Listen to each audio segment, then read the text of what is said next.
अपनी बात रखने से पहले मैं बहुजन समाज में जन्मे सभी संतों, गुरुओं, महापुरुषों को आदर और सम्मान देते हुए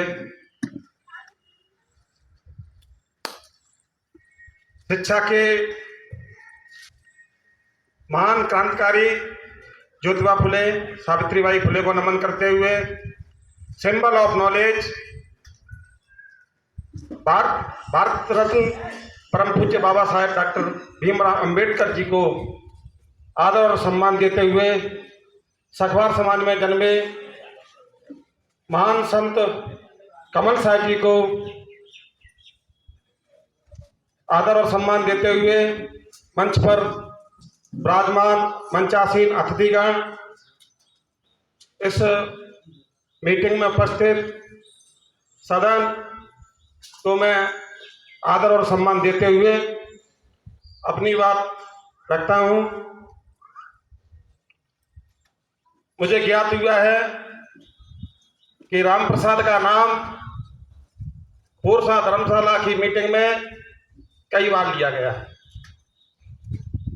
कि उन्होंने 40 आदमी के साथ में ऑडिट किया है। तो मैं आज इसका भंडाफोड़ करना चाहता हूं। भंडाफोड़ यह है कि हमारे देश लहरा जी डीओ साहब पूर्सा की मीटिंग में इनको अध्यक्ष के लिए नॉमिनेट किया था। तो जो धर्मशाला की जो पूर्व कमेटी थी उनके साथियों ने उनका विरोध कर दिया। इसके बाद उन्होंने मीटिंग बनाई थी कृष्णा गार्डन अंबा की। तो उन्हीं लोगों ने उस मीटिंग का विरोध किया कि मीटिंग यहां नहीं होगी, ये समाज की जगह नहीं है और ये समाज की धर्मशाला है दोहरी में, वहां पर मीटिंग होगी। मीटिंग हुई, उन्होंने कई लोगों को पहले से दारू पिला के बुला रखा था, असामाजिक तत्वों को। कोई बात रखने के लिए गया, मुझे भी संचालन के लिए, मुझे और राकेश सैनी को संचालक के रूप में नियुक्त किया गया था। समाज बैठी है, मैं भी खड़ा हूं सामने, तो गतिविधि करूंगा, तार खींचूंगा तो सबको मालूम पड़ेगा कि राम प्रसाद क्या कर रहा है। एक सामंत मिस्त्री है वहां का, वहां पर काम करता रहता है धर्मशाला में। उसने कह दिया कि राम प्रसाद हमारे सामने तार खींच दिया। तो भाई समाज तो देख रहा है ना मैं क्या कर रहा हूँ, गलत कर रहा हूँ, अच्छा कर रहा हूँ। व्हाट्सएप के माध्यम से भी देख रहे हैं, आप सभी के माध्यम से देख रहे हैं, मुझे वैसे भी जानते हैं और पहचानते हैं। मैंने ऐसा कुछ नहीं किया। तो हमने एक इन्होंने जो उपयोगिता प्रमाण पत्र जारी किया गया था उसको हमने मार्क किया। हम उपयोगिता प्रमाण पत्र को लेकर उस सारण सभा की बैठक में उसका उल्लेख करना चाहते थे, परंतु इनके लोगों ने हुल्लड़ करके, ऊधम करके हमारी बात को नहीं सुना। कोई बात नहीं। फिर जैसे तैसे मेरा नाम ऑडिट कमेटी में रख दिया। मुझे नहीं पता था कि 40 आदमी की थी कि 30 आदमी की थी, 25 आदमी की थी, पर उसमें लगभग 40-45 लोग तो थे। तो हमने जैसे ही हम मीटिंग में गए तो हमने कहा ये जो सामंत मिस्त्री है ये कौन सी ऑडिट कमेटी में, अगर ऑडिट कमेटी में तो मुझे पता तो उसका पत्र जारी हुआ है, नहीं तो इसको बाहर करो। तो मुझसे उससे रट्टा, उसने गाली गलौज किया, मतलब जूता उतर आया मेरा, उसका भी, मतलब इतना वहां पर हो गया। लोगों ने हमको बीच बिछाया करवाया। हमने मेरे साथ में बीके किरार यानी ब्रज किशोर किरार लामन के लड़के जो टीचर है धर्मशाला में रहते हैं, उन्होंने मेरा साथ दिया। मैंने बिंदु क्रमांक 1 इसको मिलान करिए सभी लोग, इसमें ये गड़बड़ी है।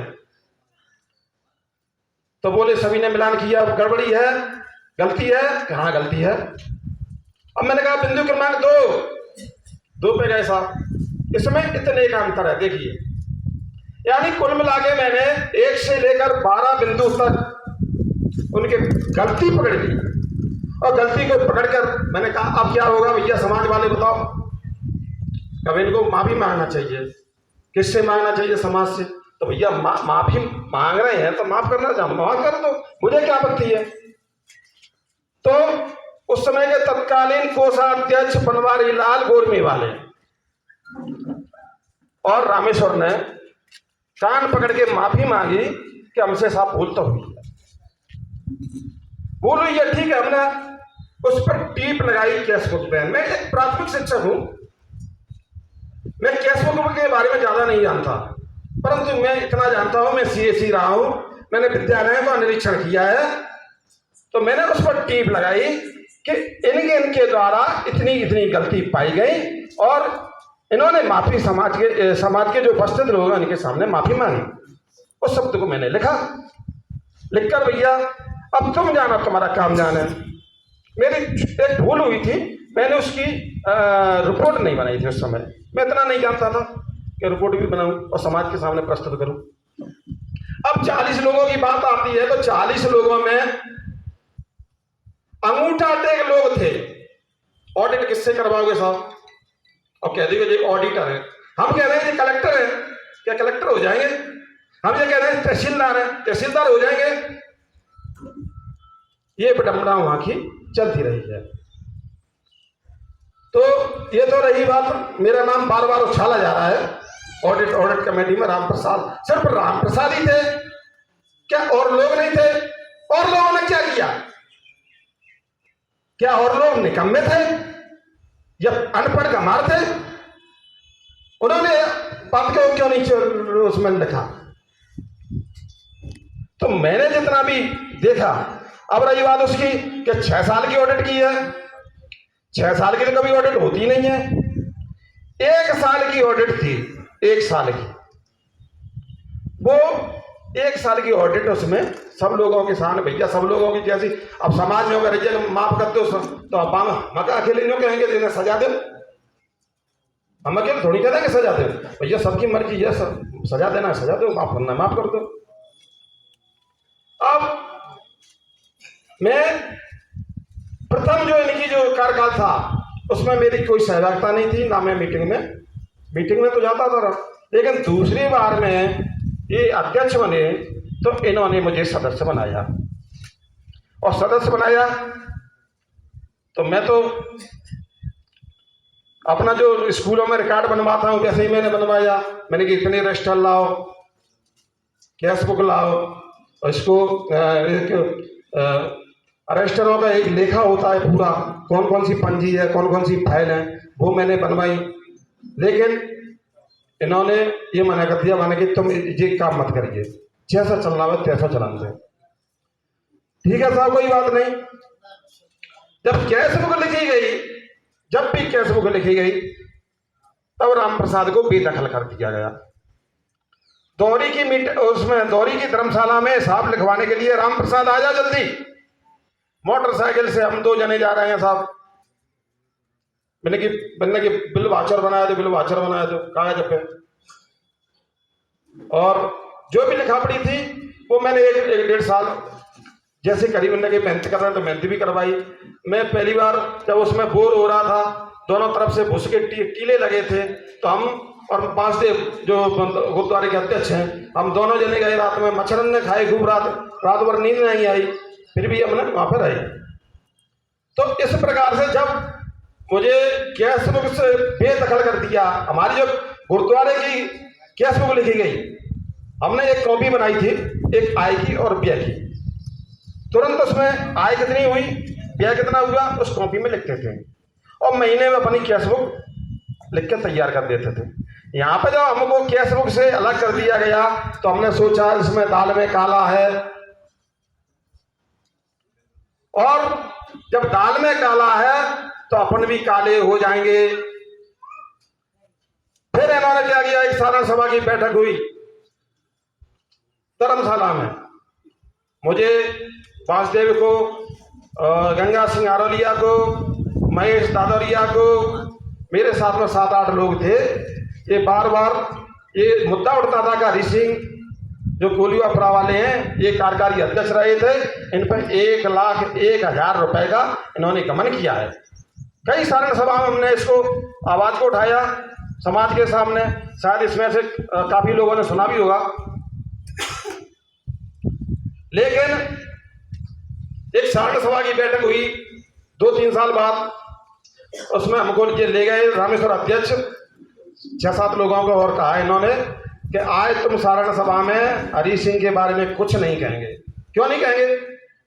क्योंकि 28,000 रुपये उन्होंने जमा कर दिए और हमारी बात हो गई है कि धीरे धीरे धीरे धीरे जो पैसा है वो जमा कर दें। मैंने अच्छी बात, हम भी सहमत, हमने नहीं कहा।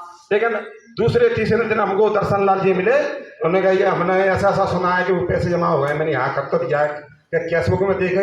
मैंने नहीं, देख के आओ। तो हमने कैश बुक में देखे, कोई पैसा नहीं। हमने रामेश्वर से कहा भैया ये पैसे 28,000 रुपये जमा हुए थे, कहाँ है वो? कि कहाँ गए पैसा? नहीं, तुमने कही नहीं थी कि 28,000 रुपये जमा हो गए। कि हमने कहा कही, पलट गया वो। फिर जब सारण सभा की बैठक हुई, सबसे पहले इस्तीफा मैंने लिखा कि इसमें माननीय सभापति महोदय विषय अपने पद से त्याग पत्र देने बाबत मैंने लिखा। उपरोक्त विषय में निवेदन है कि